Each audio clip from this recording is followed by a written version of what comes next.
Cool.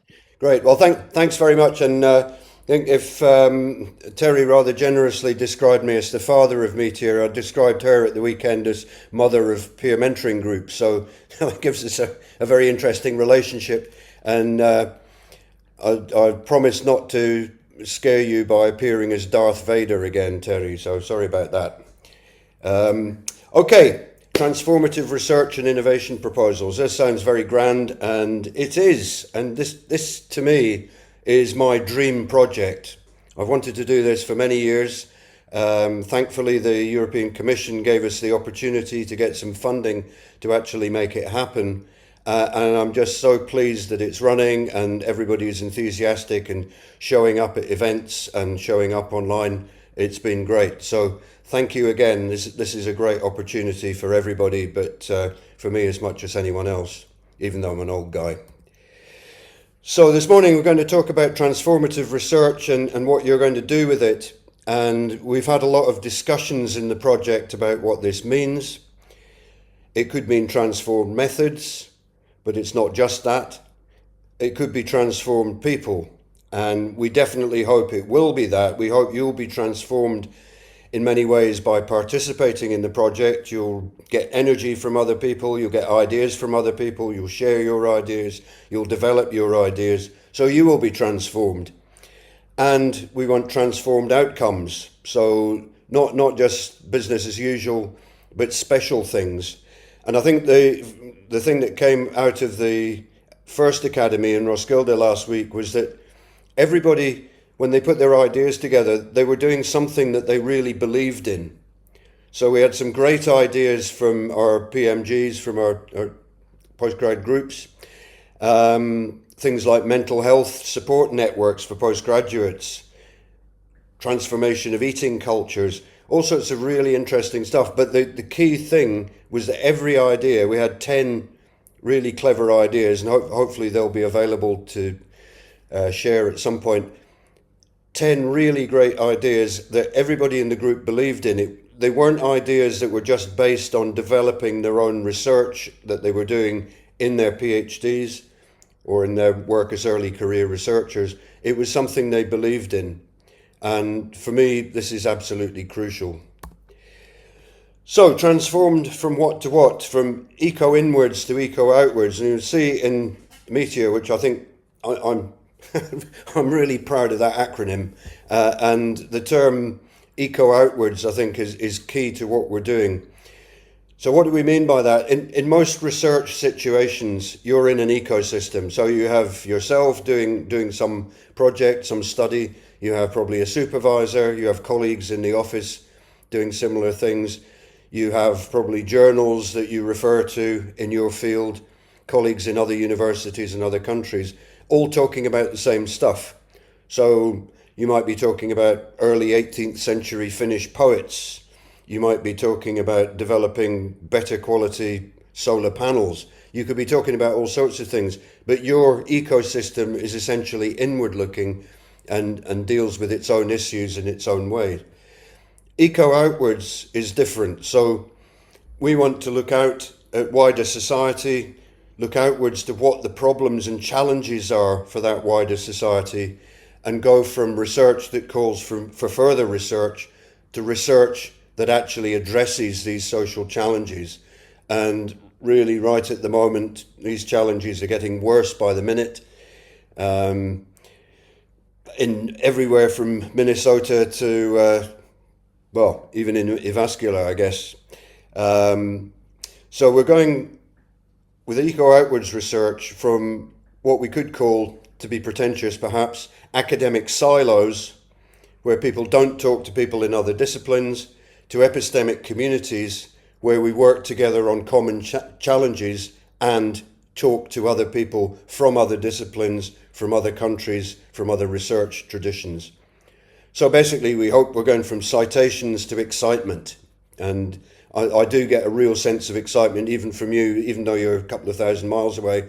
I get that sense that you're enjoying this. Some of the challenges are set out in the UN Sustainable Development Goals, and we've used those as a kind of broad basis for the trips. but it's not a direct connection. We're not expecting you to address all or any of them too specifically, but they give you an idea of the kind of challenges, from global water supply to education for all those kinds of things. So at some point refer to those and have a think about them, but it's not the core part of what we're doing. Ours is about originality as much as anything. So we've talked about this. All research may be relevant to society in some way, but it remains within its ecosystem, and we have business as usual. We want to break out of that. And the way of breaking out of that system and situation is simply conversation. I really believe in the power of conversation. The reason that I've had my dream job for the last 16, 20 years is that I've been able to talk to people in all sorts of situations. I've been able to talk to very clever people and develop interesting and powerful ideas, some of which have come to fruition, some of which haven't. But nevertheless, the core of the whole thing is conversation. We need to talk to people. And it's so sad when I hear stories of PhD students feeling isolated. Why should you feel isolated in the midst of a sea of knowledge and a vast crowd of helpful, friendly and conversational colleagues? Really good people to talk to. So talk to researchers. Talk to the person next to you. You'll get an opportunity to do that later today. Talk between disciplines. So it doesn't matter if you're a biologist, a physicist, a sociologist, an educational researcher, someone in teacher education research. It doesn't matter. Talk to them. You will share ideas. You will always hear that expression, well, funny you should say that, but I've been working on something that fits exactly with what you're talking about.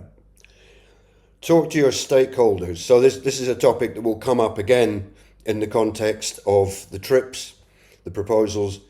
Who is a stakeholder in your research? What groups are interested in what you're doing? Sometimes these groups are not who you would expect it to be, and you have to think fairly imaginatively. In the school situation, for example, if you're doing research in schools with teachers, then obviously the teachers themselves are stakeholders, the students in that school are stakeholders, the parents, families, carers of those students are stakeholders, and of course teaching leaders, local education authorities, governments, and everybody who gives employment to students further down the line or runs further education. They're all stakeholders and they all have an interest in what you're doing.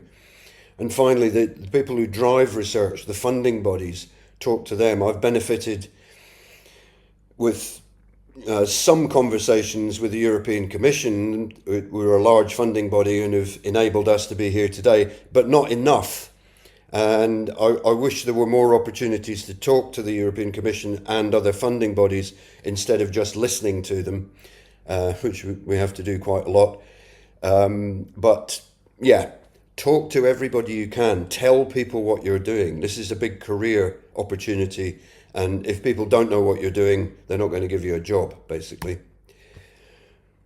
So the trend is from excellence to impact. And we had an interesting discussion yesterday about new developments in the Horizon program, where they actually seem to be scaling back on discussions of impact, which I think is totally wrong.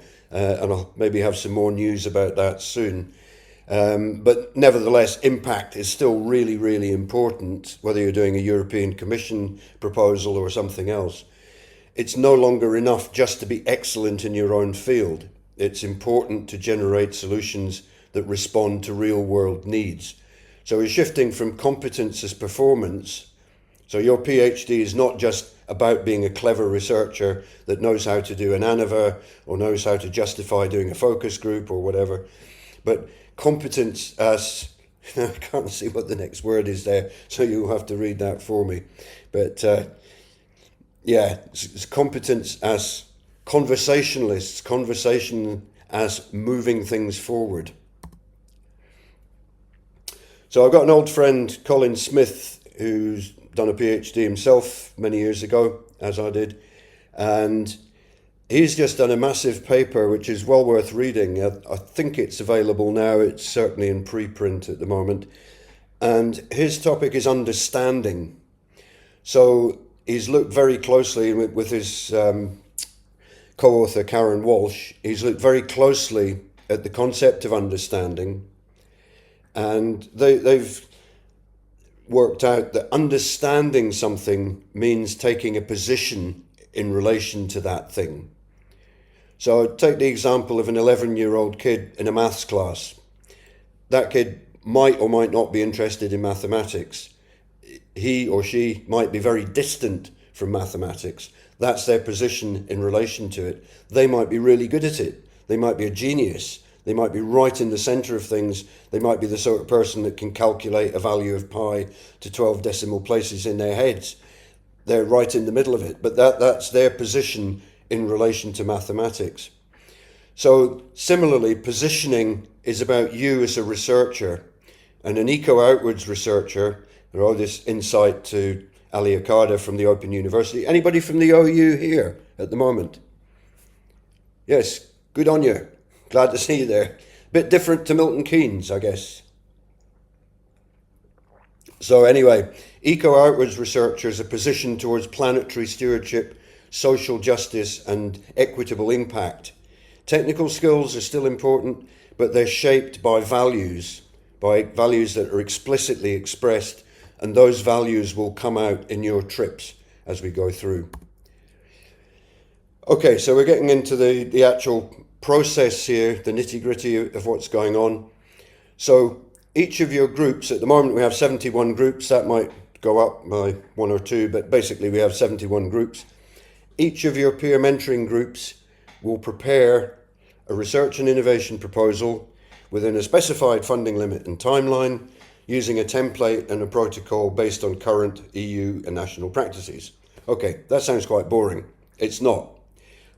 We have to give this thing some structure, and we have to give this thing some criteria for you to address. That's so that when you come to the end of this, you'll be able to say that you've done a real proposal in real time with real people addressing real challenges. And that in itself will be a career benefit for you. It might even be that the idea itself is so good. And I think all the 10 ideas that we saw last week in Roskilde were so good. Each of those could have become an EU funded project. And one of them might even be on the way towards doing that at the moment. So doing it properly in a proposal, in a proper template with all the criteria specified and so on, that gives it a certain amount of authority, which it wouldn't have if you just did a couple of post-it note exercises or a PowerPoint. This is the real thing. So you will be flawlessly planning and justifying everything that you do within these proposals. This is another idea from Ali Akada, which I really think is a good one. So eco-outwards researchers pay attention to their own position in relation to research at the micro, meso and macro levels, the systemic level. So they move between different zooms that determine how they shape the world. And this will be something that will come out in your group. So first of all, you need to establish your individual position in relation to the idea. Tell people what you're thinking. Bounce the ideas around. Bounce them around in the group. That's why we've got the PMGs. And then think what they might mean at institutional level. What university resources, what kinds of research might have to go into making your idea happen. And then how will it affect the systemic level? So you're zooming in and out all the time between these different levels. So insiders, you're all insiders within research. And I think that's a really important concept. It's taken me 20, 30 years. I finished my PhD in 2005. And even before I finished that, I was trying to become an insider.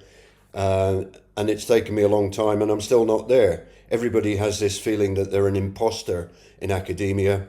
I still have that. I had a meeting yesterday with somebody else that's doing a similar job to me in Nord University, and she knew a lot more than I did. I still felt like an outsider because of that. But nevertheless, you draw on your situated expertise. Everybody comes from somewhere and knows something. Everybody has lived experience, and everybody has local knowledge that provides depth, contextual richness, and methodological rigor for the idea that they're promoting. But then as outsiders, you need to zoom out and step back and invite disruption.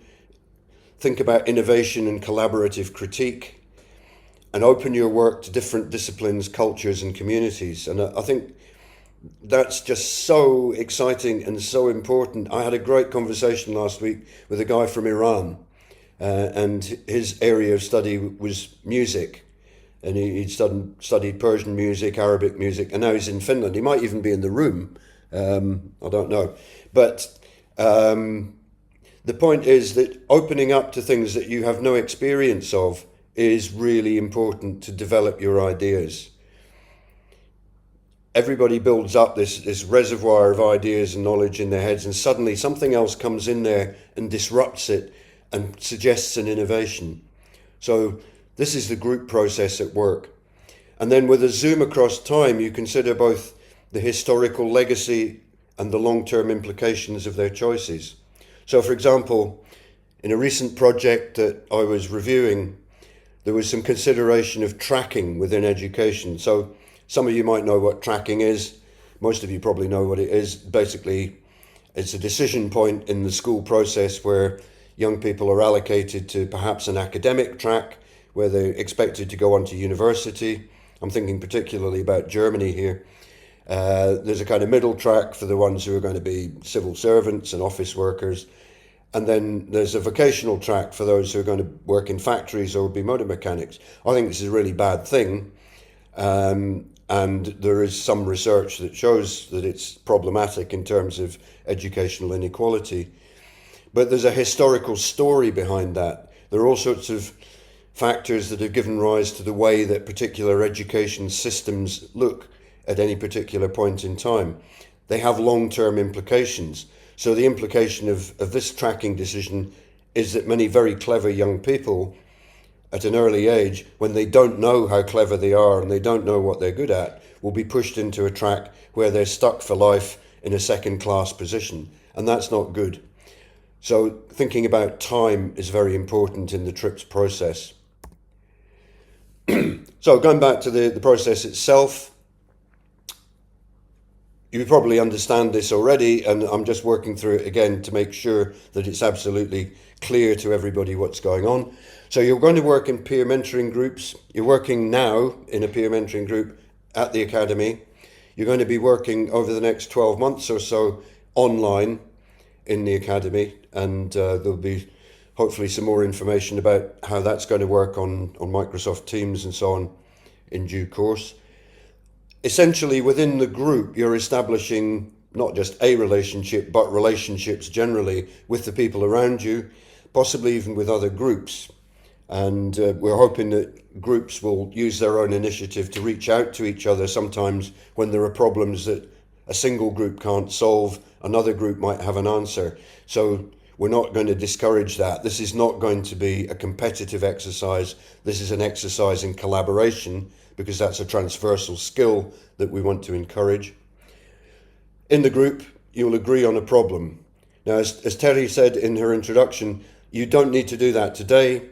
You don't need to do that this week. In fact, we'd actively discourage finally deciding on the idea this week, because everything benefits from a period of reflection and some digestion of the problem and possible solutions. So over the next month or two, once you start having online meetings, perhaps you'll have spoken to your mentor by that stage, but agree on the problem sometime over the next month, 2 months, and then you actually get started on the work of addressing it and creating an action to address the problem.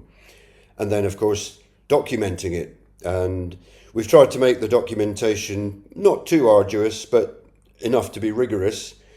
Justify it in accordance with your knowledge, the principles of transformative research, and then finally there'll be a moment when you press send and you'll all go, whew, God, that was a nightmare or a dream, one or the other. But pressing send is the moment that you're aiming for, and I've known excuse me, so many times when we've ended up pressing send at 3 o'clock in the morning on the day of the deadline, and the feeling of relief after that is fantastic. But yeah, you're not under the same kind of pressure here. We want you to produce good, powerful, interesting results, but you're not going to be heavily penalised for anything that goes wrong. We will just try and fix it, basically. The whole underlying philosophy of METEOR is that we're going to be supporting you, you're going to be supporting each other, you'll have mentors to support you. Nobody is going to fail this. People will do really great proposals, or not quite so great proposals maybe. I'm sure they all will be great. But the point is, you're doing them. There is a point when that will be finished. We haven't described it here, but after you finish the proposal, there'll be a short period when it's evaluated. You'll get feedback from the evaluators, who will be members of the METEOR team, and you'll get it scored, and you'll present the project at the second round of academies in early 2027. So we're trying to establish the dates for those as soon as we can. But hopefully your whole group will be able to come to an academy, and you'll have a good hour at least to present what you're doing and talk to people, take questions on it, and go away with a really warm, fuzzy feeling about the whole thing. So this is when we start getting into the detail of the whole thing. Shut up. Sorry about that. Terry will give you a printout of the proposal template with the basic items in there. This is just to go into some of those items and explain in a little bit more detail what we're looking for in there. So first of all is a problem statement. In a way, this is the overall aim of your project, but it's really important that the problem itself is outlined and that you think critically about the problem.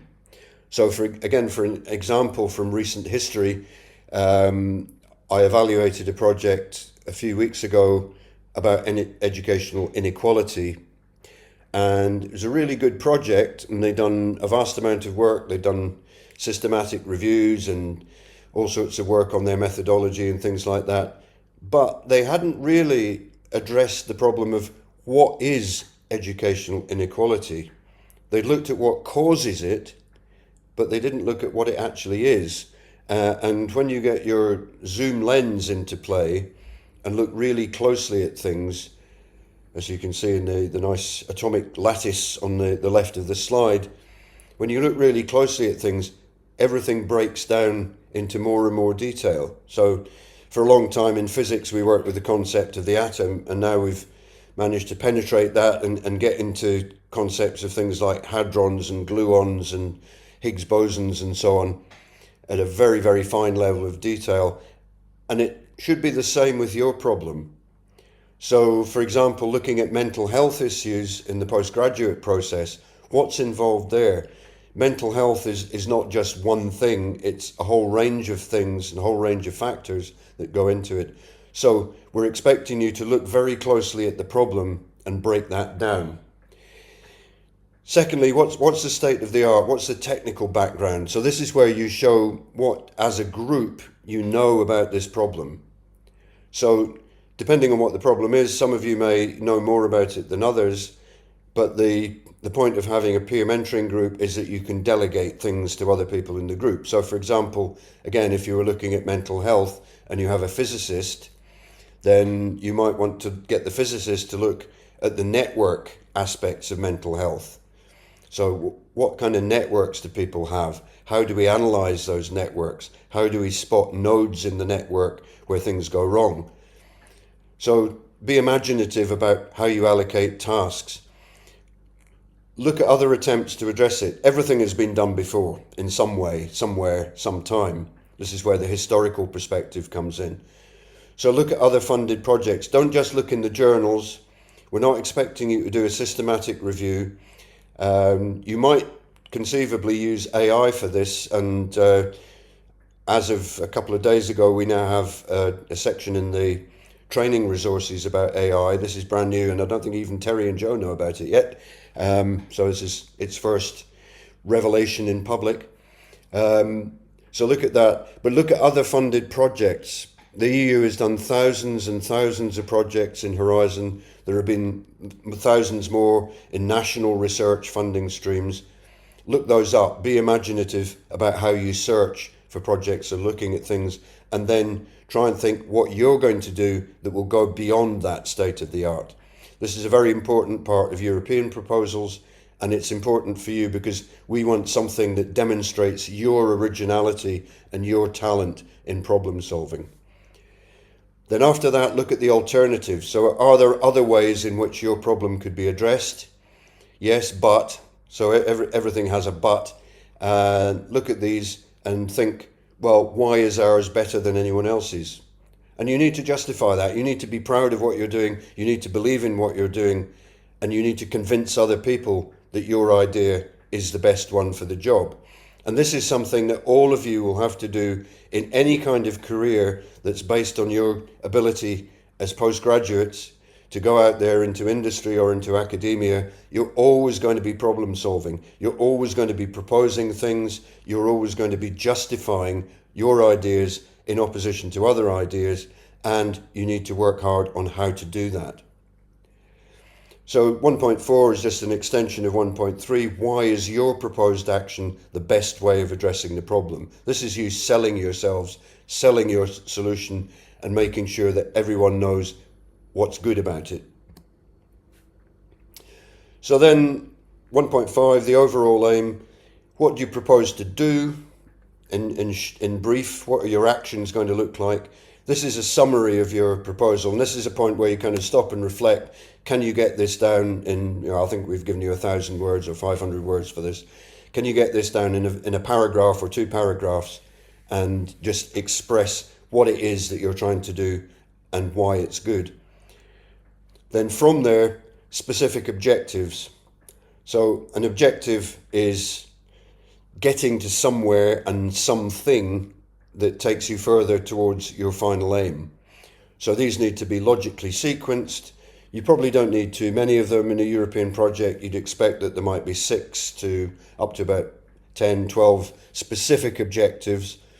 So it might be, for example, one of your objectives would be to create a database of postgraduate students and linking them up in terms of their mental health needs and issues.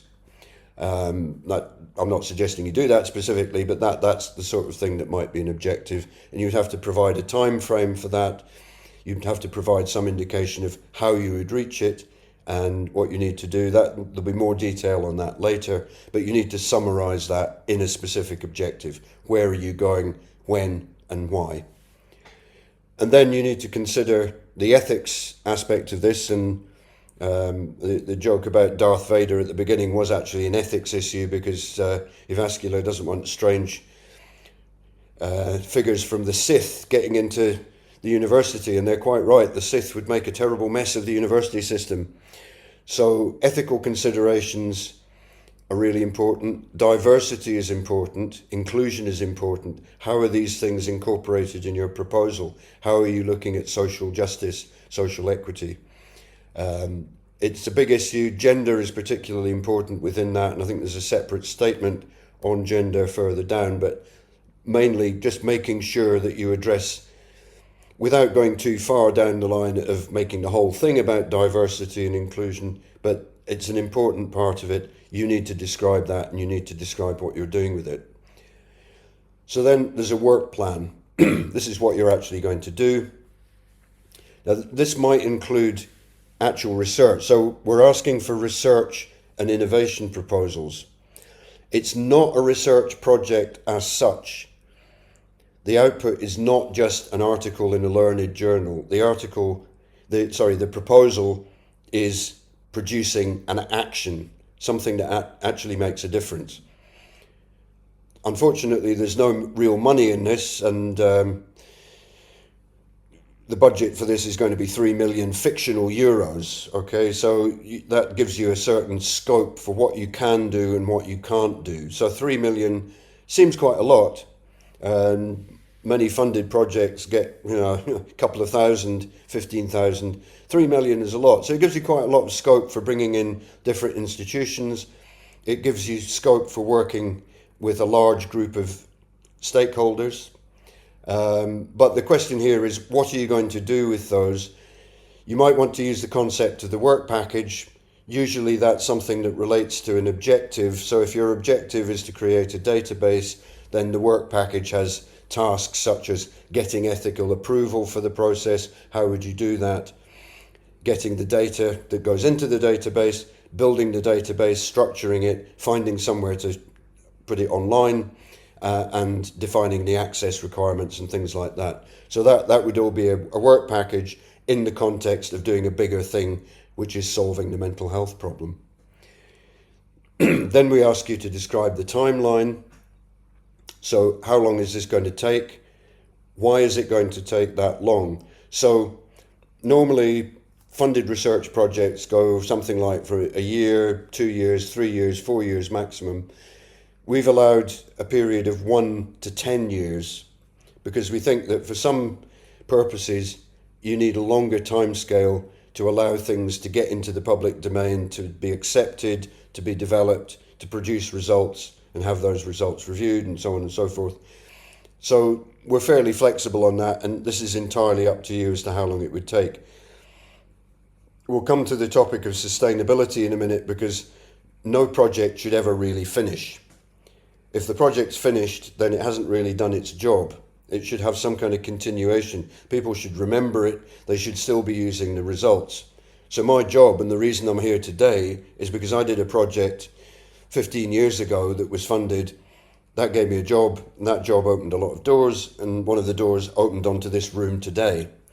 And so that project is still having an impact. And you might want to think, we'll come to this in a minute, but think about what this might do for your career. It's not necessarily pursuing whatever research topic you're working on at the moment, but over the period of time, if you were involved in this project, what would it do for you and where would you be at the end of it in terms of what you want to achieve in your career and in your life?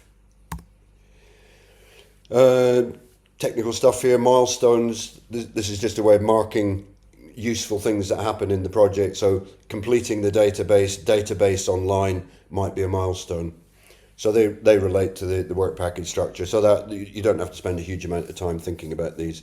But it's just a way of monitoring your potential project to see that it's running to time and so on. Outputs. So what will you actually produce? And this could be a huge range of things, and we're not going to limit you in any way in terms of the output. So artifacts, it could be a document, it could be a report. Most EU projects produce reports. It could be a video. It could be other kinds of material like software. It could be an event. In one recent project, we suggested that our output would be festivals in the partner countries that would celebrate democracy in education. So it's really what you want it to be. It can also be a technical artifact if you want. So developing, for example, a new portable water filter that would solve problems of drought in countries, and there are many of those now, suffering from drought. A new way of making a solar panel that makes it cheaper. We're not particularly expecting technical solutions like that, but we're not ruling them out. So if you have the team that can do that, good job, no problem with that.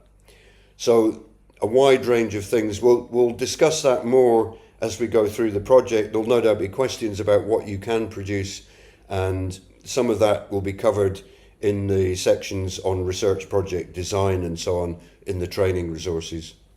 But it's basically up to your imagination, and the more imaginative the better from our point of view. Governance. So this sounds like a fairly boring thing, and yeah, on the whole it is, but it's actually important because if the project isn't well organised, it will fail. So having a sound organisational structure with efficient routes to delegation, decision-making points, decision gateways, things like that. Some of you will be from business backgrounds, and if you've got somebody in your PMG that comes from a business school or has some knowledge about project management from their degree work or postgraduate degree work, then that's great. But we don't want a huge amount of detail on this, but we need to know that you've thought about it. How will the project be organised? And some of the things there might relate to the question of stakeholders. So you might want to say, okay, we're going to have a youth group feeding in their input here, because this is a programme that's essentially delivering something that will be of benefit to young people and we need to know what they think about it. And I've come across many projects where people don't think about stakeholder reactions to things, and consequently they produce results that are actually not that realistic and not that useful.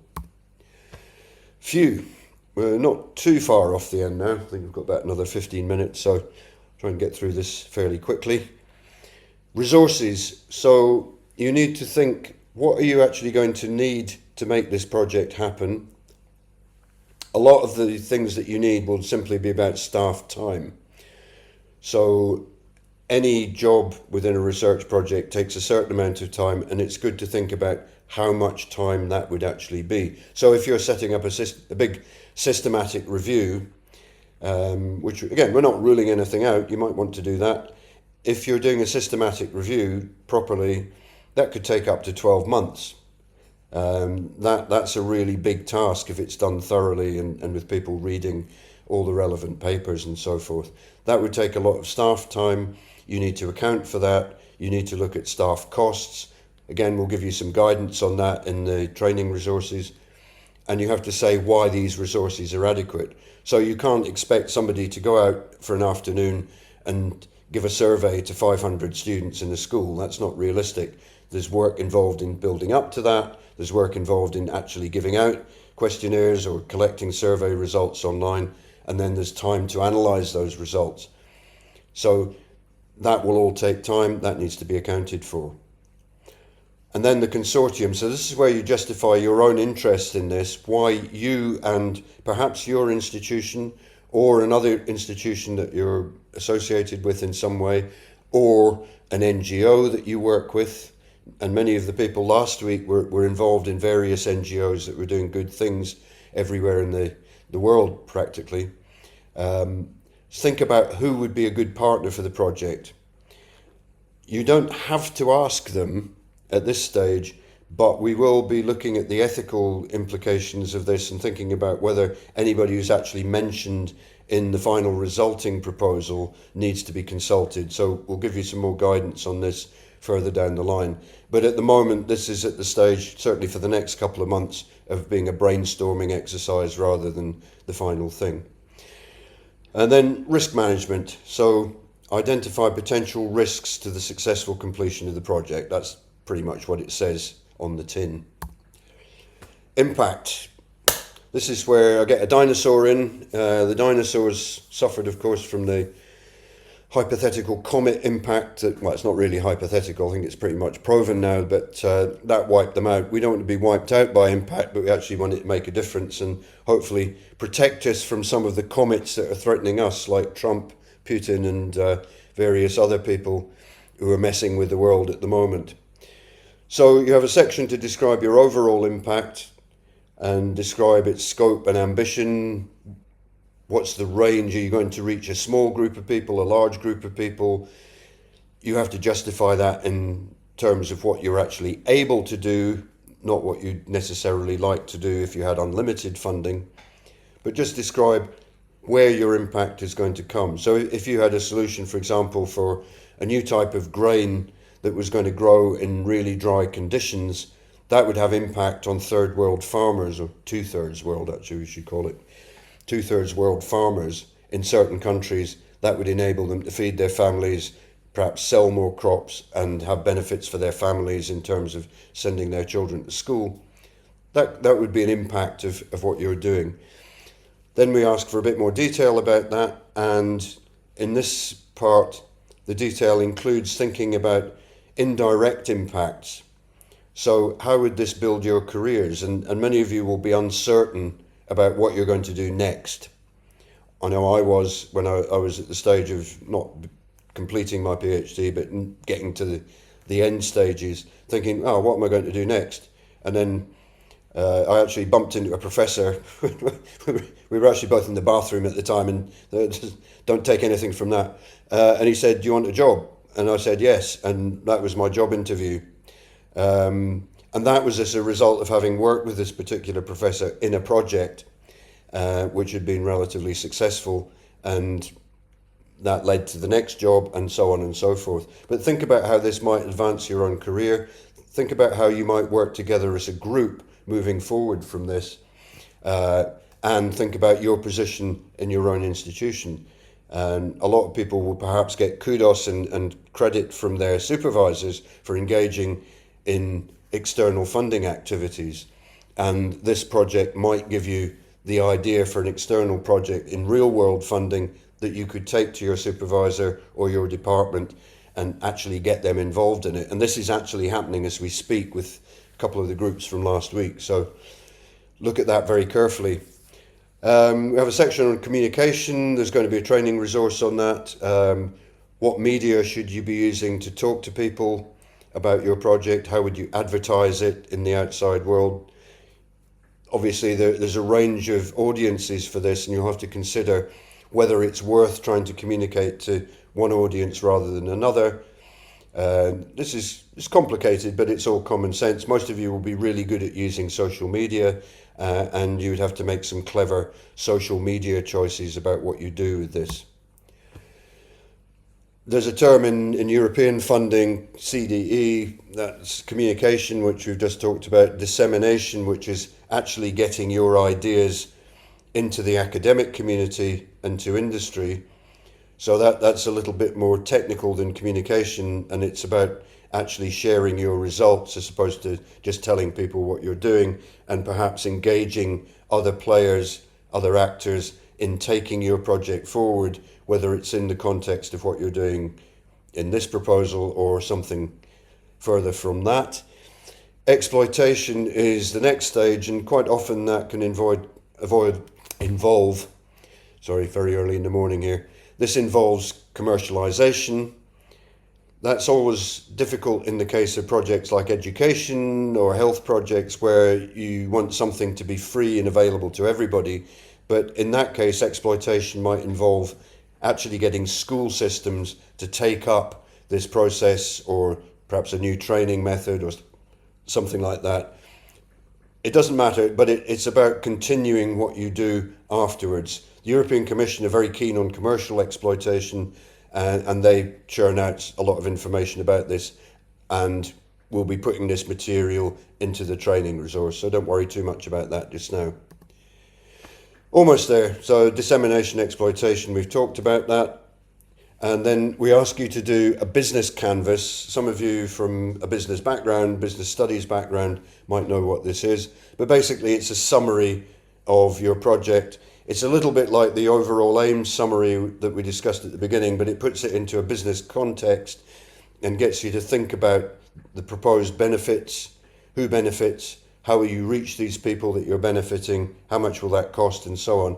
So if you were going down the route of commercialization, this would be a way of looking carefully at how you're going to do that, and then taking you into the much bigger world of business plans and so on.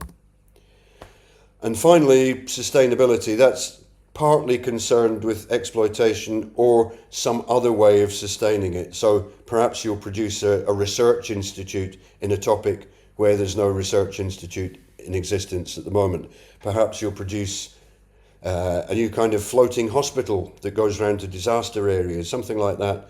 Something that can sustain itself either through commercial activities, as you proposed, or other methods. And we also ask you in this section to think about the environmental costs of what you're doing, if there are any. Maybe it will have positive environmental benefits, maybe there'll be some cost. So for example, in METEOR, the cost is you flying to Finland from all the places that you've flown from. We consider that that's justified in relationship to the possible gains from you producing brilliant ideas, but that's the kind of thing to think of in there. The evaluation, yes, there'll be an evaluation team, and we will make the evaluation criteria and the evaluation process transparent.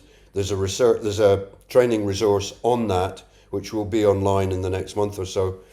And members of the team, not your supervisor and not anybody that can affect your day job, as it were, your PhD. It'll be evaluated by a team of 2 or 3 METEOR team members. They'll give you a feedback report. They'll rate the proposal in the same kind of way that European projects are rated, with some subtle modifications, and you'll get a score, probably a score out of 15. 15 is the best possible score. And then you'll go on to present your trip at the second round of academies in 2027. Online groups will have a chance to present as well. And we'll publish those in a big fat document. It'll be the size of probably some of you don't even remember telephone books. in the old days, telephone books were things you were punished with at school. If somebody hit you around the head with a telephone book, it was a bad thing. It was a really thick document. And we're expecting that the publication with your fantastic ideas will be a really thick, I mean, in virtual terms, document, which will be open access. That means that people will be able to see what you've done, and we think that the underlying principle of METEOR is that they should be able to see what you've done, but you will retain the intellectual property in your idea. So if by the end of METEOR you've come to the stage where you think, hey guys, we could make money out of this, we could patent it, we could sell it to industry, we could have a startup doing it, we could have an academic department working solely on this topic. That's entirely up to you, and we would be very pleased if you do that. It's not going to be compulsory in any way, but we will be very pleased. Take that idea and go out into the world and do something fantastic with it.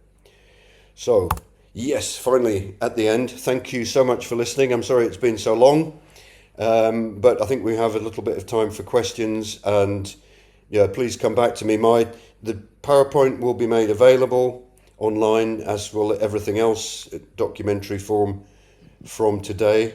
My email's on the front slide of this, and feel free to email me or any of the team members at any time if you've got any problems or questions that can't be answered just now. So, thank you so much for being here. Cheers.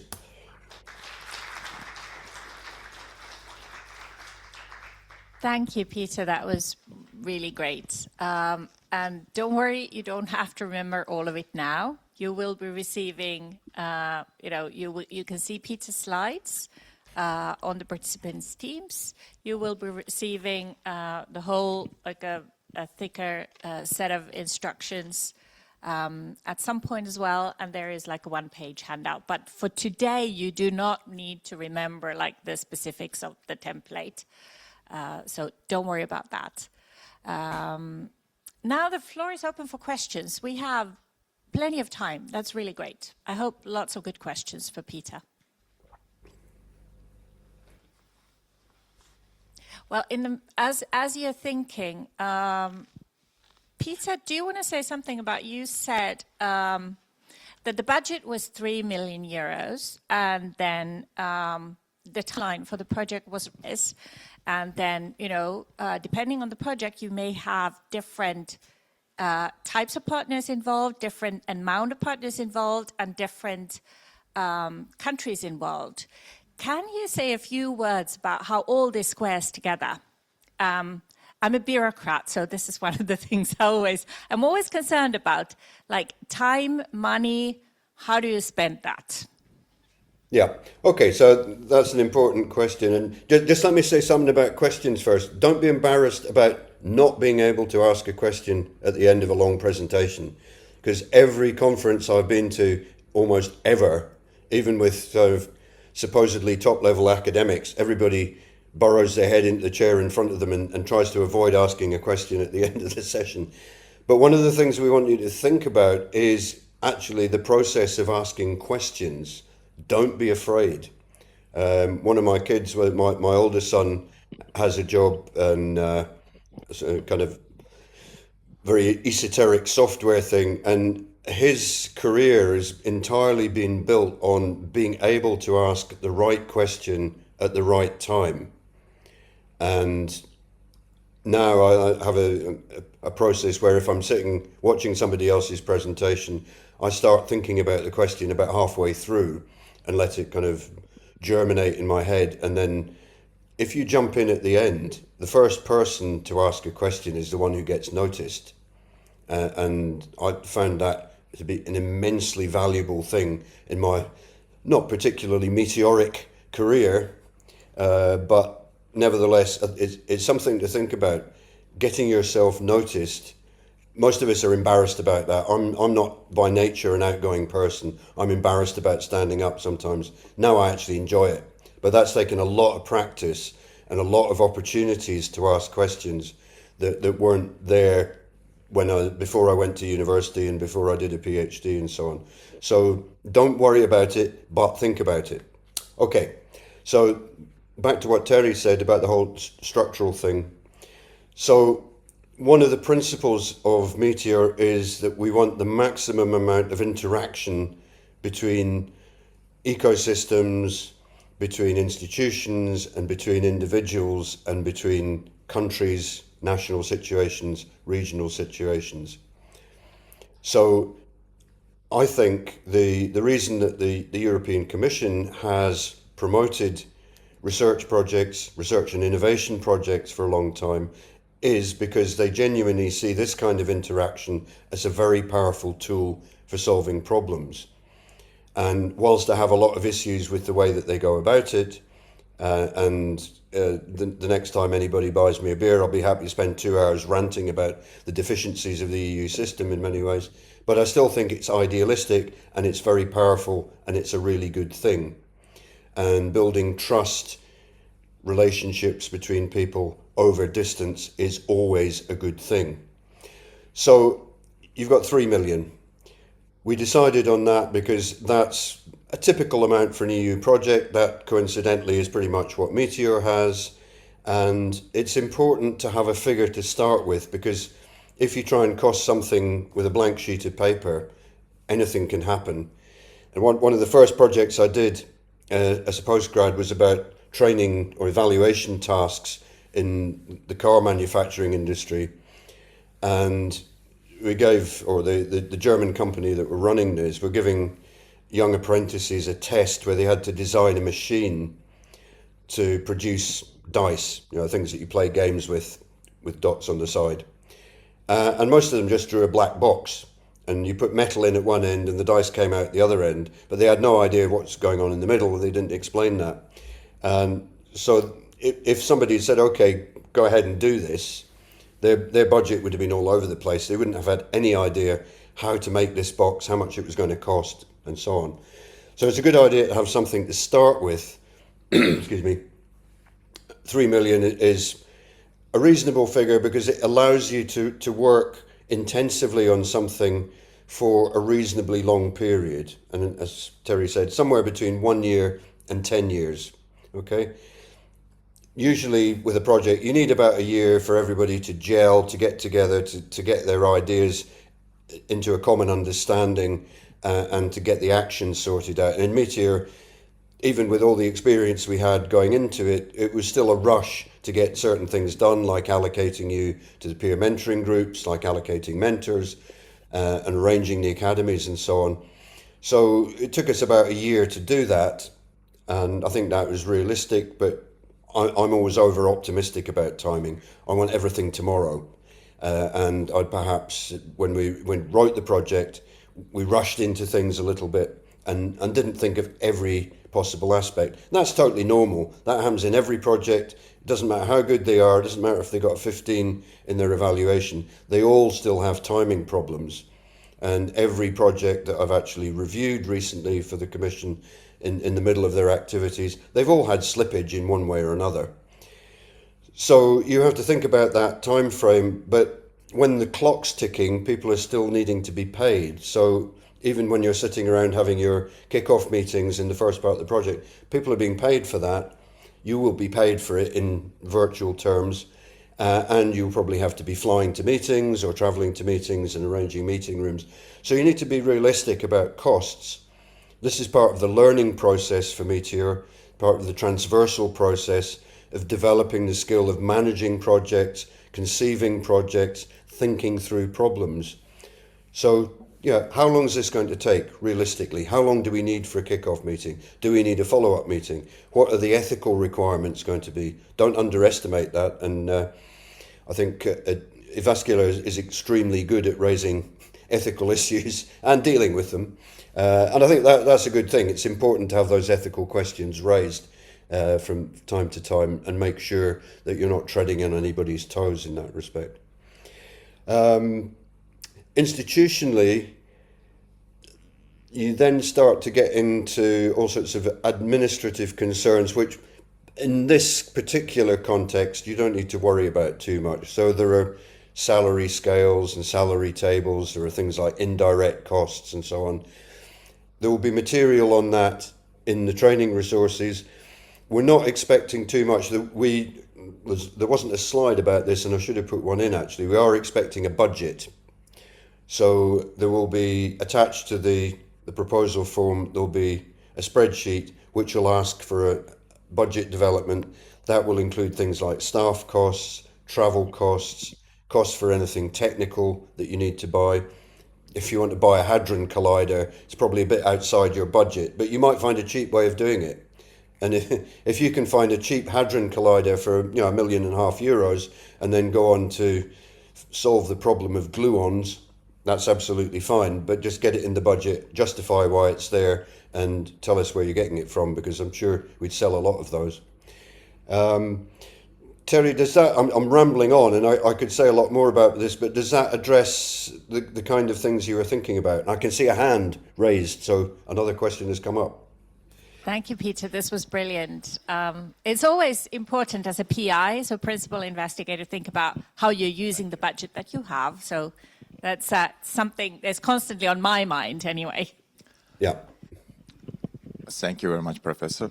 And another thanks for the explaining importance of asking a question. I tried to ask questions. One time I asked the question and it took the meeting another hour and everybody hated me for that. And I just got my question after your last response today. And yes, money and time is very important. Yesterday we were communicating and getting to know team members. We have a medical background, we have a finance background, and basically we were like a bunch of different disciplinary people. And just now I got it. So money is, yes, we can arrange everything with the money you provided, but there are things that money can't solve. So is there any form of support will be provided? For example, access to kind of restricted documentation, or maybe the access to research lab if something needed to test it. Or maybe we wanted to have, with the elementary schools survey, we kind of permissions or access, this kind of things. Will METEOR provide this kind of support during the trips? Okay, so that's a really excellent question.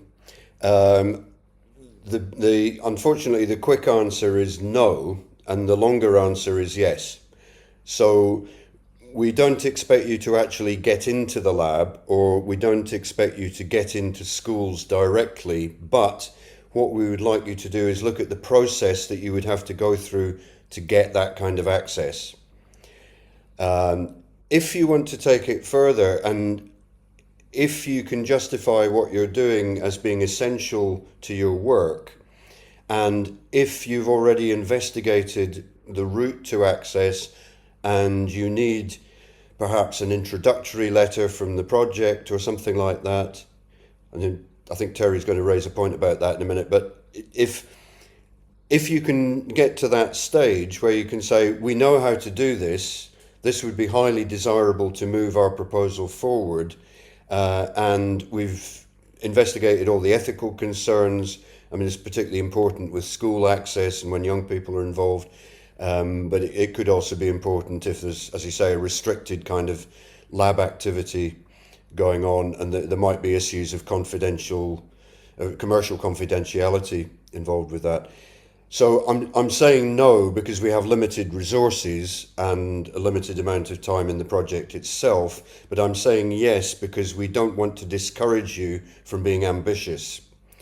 So basically the answer to that is we'll treat requests like that on their merits. We'll try to support you as much as possible. The first port of call for that would be your mentor in the group. The mentors can then come back to the main project team and say, look, this team want to do X, Y, Z. Can we help them do that?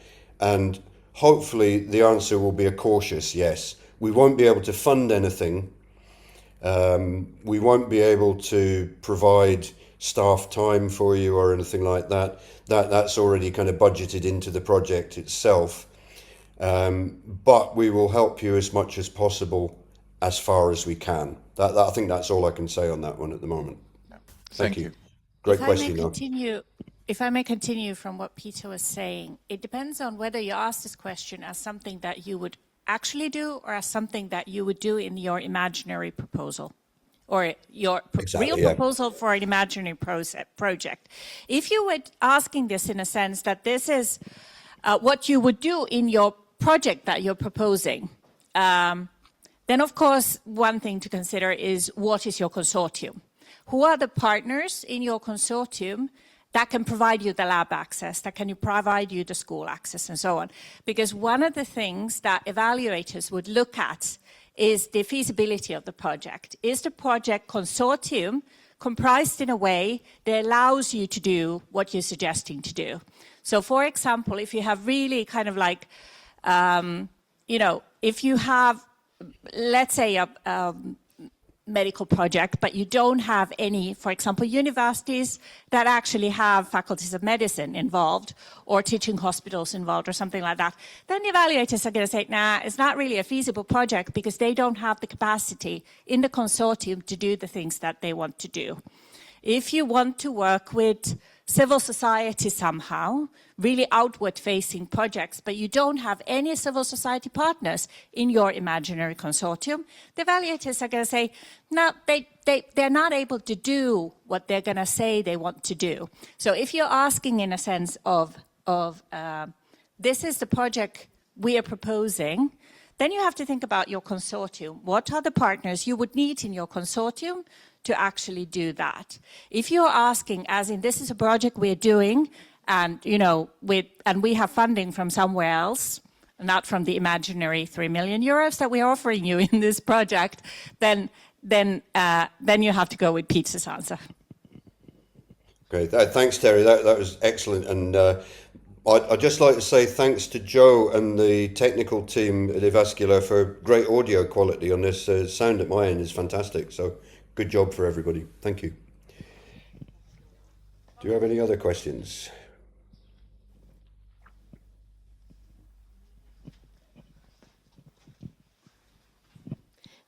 Thank you very much for this interesting and interesting lecture. I wanted to ask about the governance. Yesterday I understood that we have to work at the same level, all the members of the team, but I don't know if we have to set like different positions or in the group. That's another really good question, and the answer is basically yes. I like saying yes. I like saying yes far more than saying no. So you're equal in the sense that you're all equal within the eyes of the project, and everybody has rights to do what we ask them to do, and so on and so forth.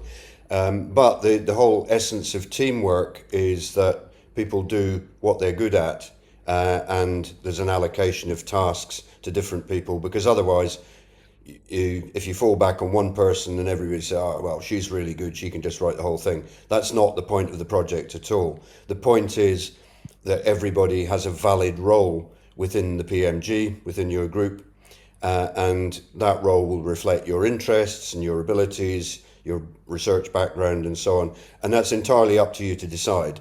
So nobody will get extra points for being the group leader, but nevertheless, it's a good idea to have somebody who's not necessarily a leader, but perhaps a facilitator for group meetings. You might want to rotate that position so it's not the same person every month or every week. It's entirely up to you. There'll be some guidance on that. Again, in the training resources, we talk about teamwork, group work, and the implications of that. So at the level of the team, everyone is equal, but everybody should have a valid and relevant job in relation to producing the proposal. Then, as Terry says, the consortium that you propose is important in the same way. So you might want to allocate one job. If you have a member in your team from Jyväskylä, they're probably very good at getting ethical approvals.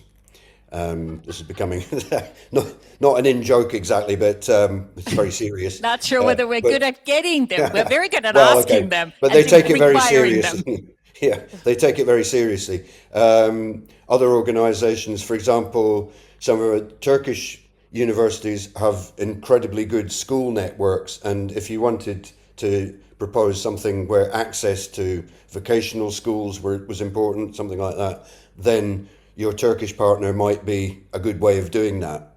So it's looking at the requirements of your proposed idea and looking at who would be good in your experience at making that happen.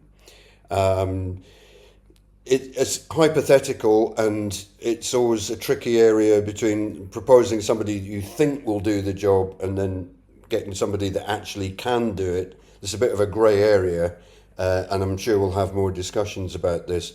But as Terry said, it's about having a realistic consortium of organisations that you're fairly convinced would be good at doing their particular task within the proposal and would be willing to do it. And at some stage, yeah, as I've said, one group that we talked to last week is already thinking about doing this whole process as a European project outside of their METEOR thing. That's up to them, and we want them to run with that.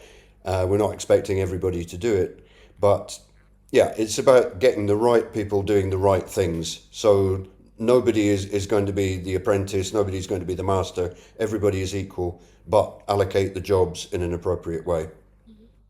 Okay, thank you very much. Okay. Thank you so much again, Peter. This was really good. I have great faith that you'll do great things in your trips